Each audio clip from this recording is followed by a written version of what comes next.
Après 41 jours de marche, on était épuisés. Nos systèmes d'alarme étaient complètement engourdés. Et à 3 heures du matin, pendant qu'on faisait une fusillade, on est tombé plein dans une embuscade.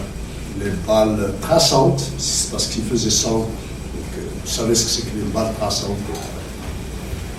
Ils ont maintenu au sol.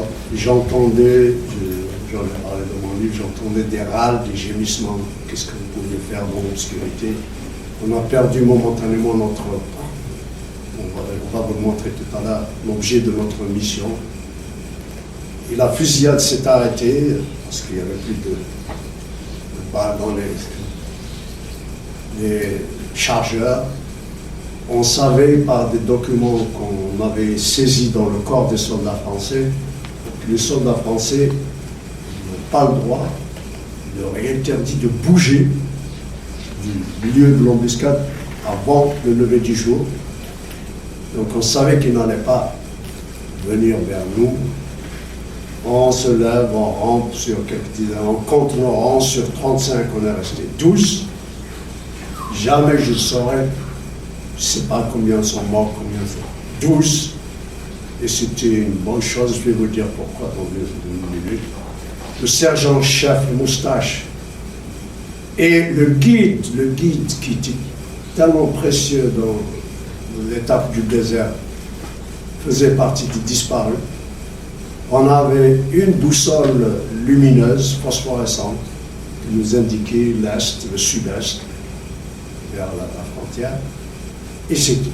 On marchait comme ça, on savait, il était 3h20 du matin déjà, en avril, donc 26 avril.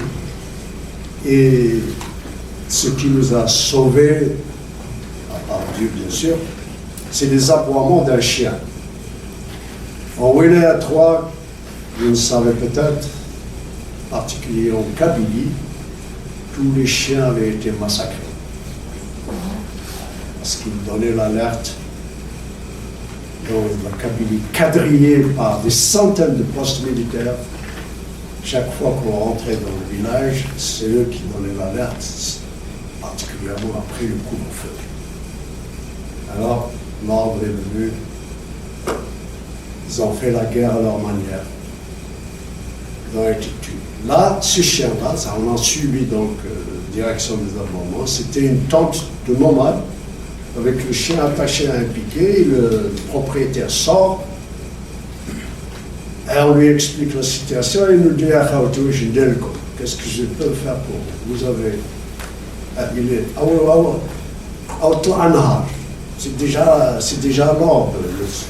Et vous n'avez que deux options, soit une colline là qu'ils appelaient Jbel Boujlan, mais c'était pas du tout un Jbel bien sûr pour ça, ou alors la tente, le khayma.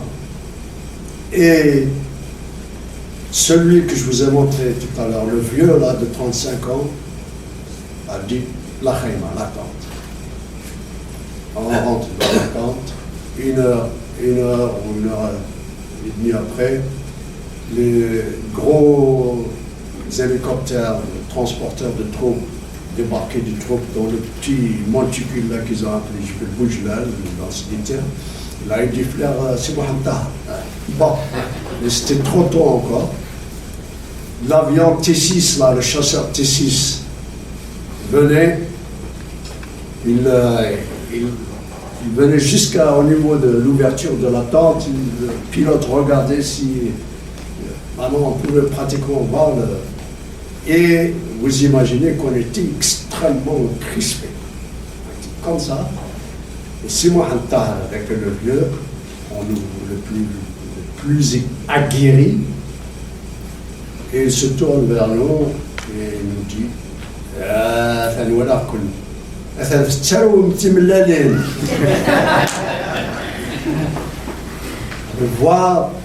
Je vois que vous êtes visiblement en train de pendre des œufs. On a tous éclaté de rire, et puis la crispation avec elle s'est volatilisée. Comme vous savez, la panique ou le courage sont contagieux. Et on a attendu.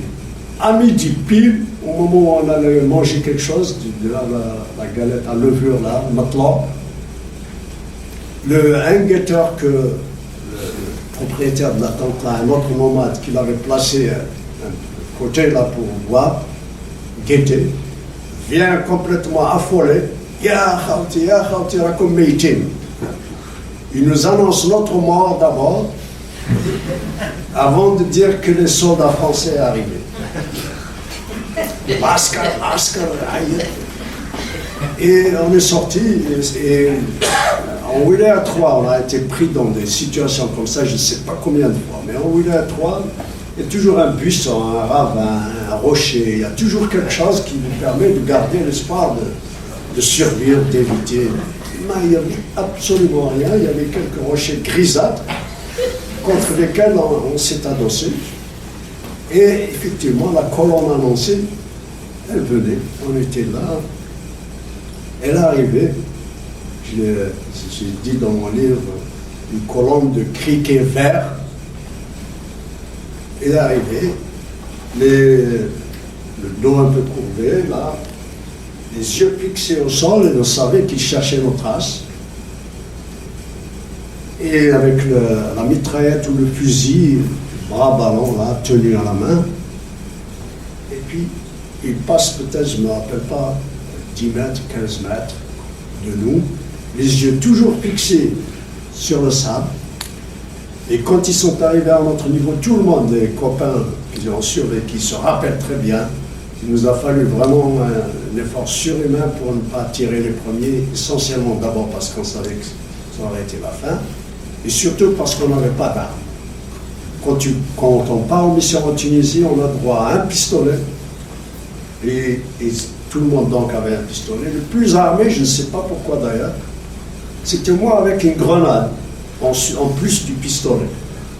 Donc, je me suis dit, bon, peut-être qu'on va découper la grenade, Rabbi Kbir. Et ils sont passés. Est-ce que c'était des appelés? Parce qu'en Wilaya 3, on a connu ça. Les appelés, dans les ratissages, évitent soigneusement de débusquer les maquisards, même s'ils le voient derrière un rocher du sang, ils sont blancs. Pourquoi? Parce que s'il débusque, c'est lui qui reçoit la première rafale, automatiquement. D'abord ça, et puis il veut la quille, il veut la procurer. C'était pas des professionnels. Est-ce que c'est des appelés à ce moment-là? Je ne sais pas. Vous saurez probablement. Ils sont passés, nous avons attendu la nuit, on retourne vers la galette qui n'était plus chaude, on a mangé un peu, on a réclamé un guide en direction de la Tunisie, de la frontière. Et tu vas traverser la frontière. On arrive, et qu'est-ce qu'on trouve au lieu de passage? Une patrouille de blindés avec des projecteurs. Donc, la partie électrifiée de mine était surveillée jour et nuit par une patrouille avec des projecteurs. C'est à Platine. On n'avait même pas besoin de baisser la voix pour dire qu'est-ce qu'on va faire. On criait parce qu'à cause des moteurs puissants, là, des automitrailleuses, il y en avait, je me rappelle, dans le groupe de 12 là, qui est resté. Il y en avait qui disaient, on retourne les gars, c'est pas possible de passer et bien sûr, il y a eu tout de suite le consensus, ou bien on passe, ou bien on crève, et puis on n'en parle plus.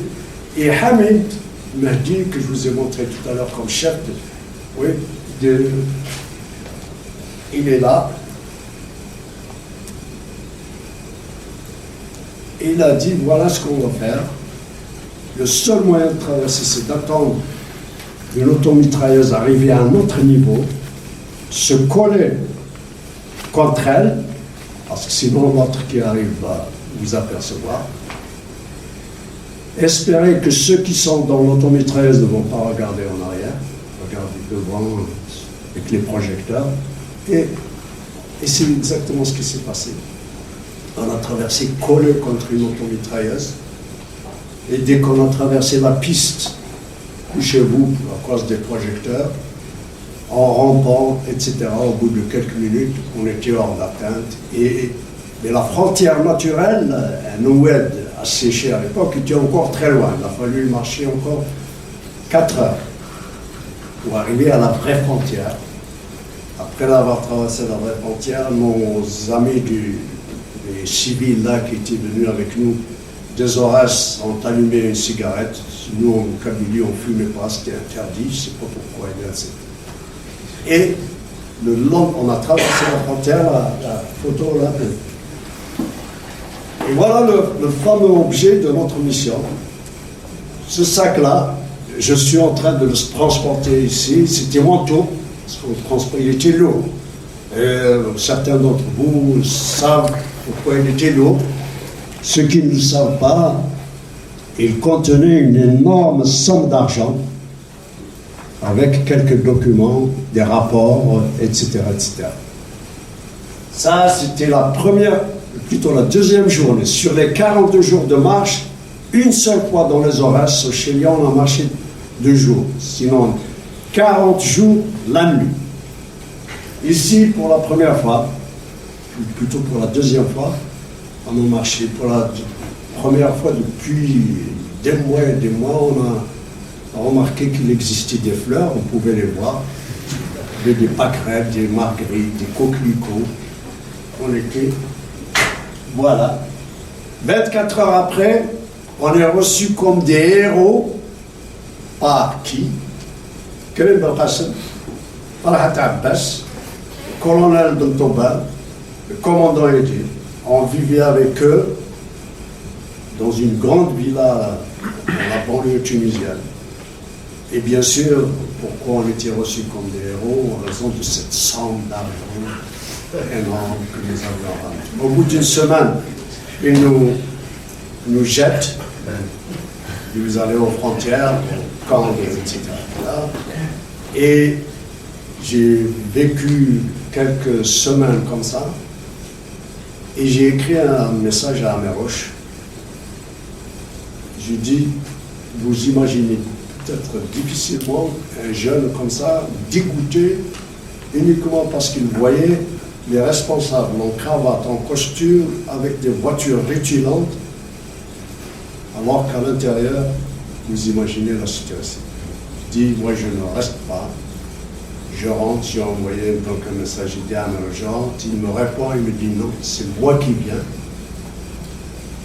Et effectivement, il venait, comme vous savez, vers Tunis quand il a été tué. Et il ajoute, essaye de reprendre tes études. En prenant mes études avec le certificat d'études à l'âge de 21 ans, certificat d'études, 2 ans de centre d'apprentissage, mais quand on sort des maquis, c'est possible. Quand c'est le colonel Améroche qui vous dit, reprenez vos études, vous les reprenez. En 3 ans, j'ai fait mon bac français en sautant des classes, en prenant du maxitan, des drogues pour ne pas dormir.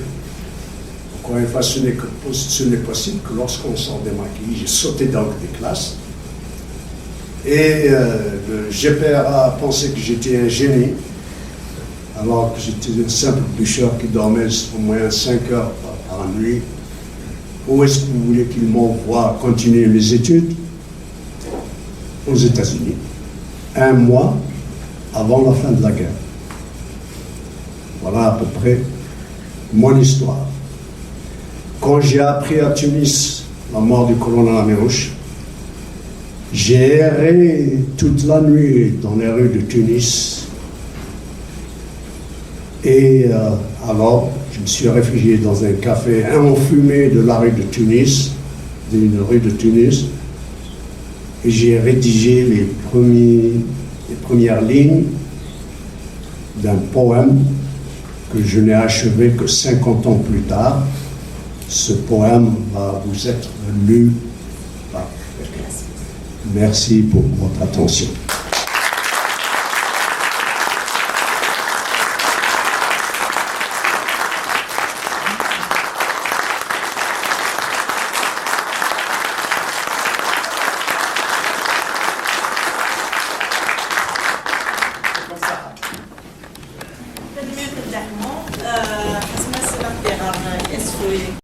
Traversons la rocaille, empruntant des allées, par essayer de féconder cette terre tourmentée, brûlée par le soleil et le sang assoiffé.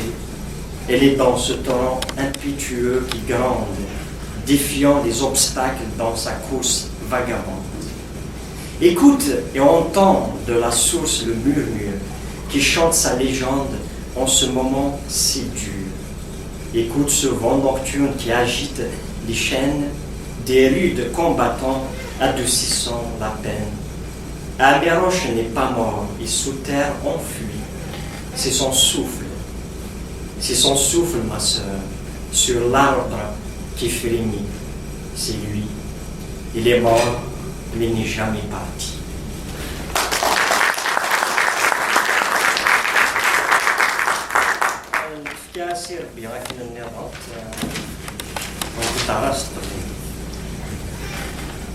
ورسلوا أولتما يرجع وسط مديث الصفاضي مطاوني كيما يض تسكنيث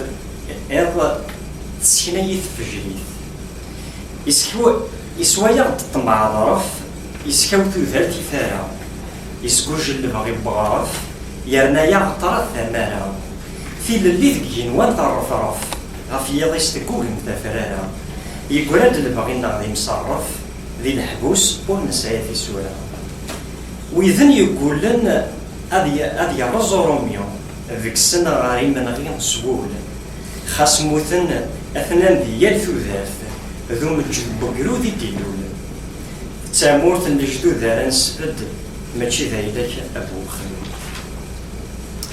أثنان مزون دي غزار يلثقيت ذيكس 50 الشرقير بيبو ذرار ثم الدفيرتو تيسين يبود حمال غار البحر يسجوجيل أمهود تمغروسين يسجوجيك في زمرين يفكا الفنان الزيت أذ يعمرو خمر يلصن تسروى يكوجن تينوزنس ذي لي لمزين السين أذران تخيدك حرزيت الطراد يراد تاموت ذا البور يطيج يسوى ولا ذي ذمن زويني ربي مثل الغرور ذي الصدوى من الباطل لقمن أرانا ثلاثة الصور يقبيلي تاعدي السكر جال من دابا الصلاة إواضون يزوغو ذي تزيغوا أمزروي ولي يتاقوا رصاص يقوم راه نبدو الشتوى ذي زمال يرفد لقد أندو أكني لغيرو جال تمزوط سموزقث أذرات جال تمزوط سموزقث إواضون يتهزون تيزمرين أذرار يردير بيمور يحنث يهلا سوالاش تلاوين يالي مطيمور ينونث أنزا يزوزن دي غالفين خاصنا غني ركزنا غاف تموت يالي ديم يسوى ميزوران أميرو شايات مامور يموت يسميس ور تبويني غزران خاصا مزروين الجزائر يتسوت ورمحون سوزغين أي نظام ذي ثغرين أي ذي ثغريس أول ثما يغيل ثغريس أول ثما يغيل لنا لني وزكا خاص تجرى يقورن تلاص لي فيهم يقازن تيزكوا ذا نزاس يزوزون التجور ذوهم الهود يقورن يلثاوين ضد الطرق أدنى الزغورس وأدنى الزغورس وراون خاص ولا شي تسا ولي اللي وسوي ذي روحان خاص يحمل ديال زار يبوسات فرون الشوفاف ثموثات يسوى نزار خاص غيدا كلشي يفاف أكذوذ في اللي ما تيزار أين من نرجس يوفاف أضار ديزي صازار فخام أشعر ثافا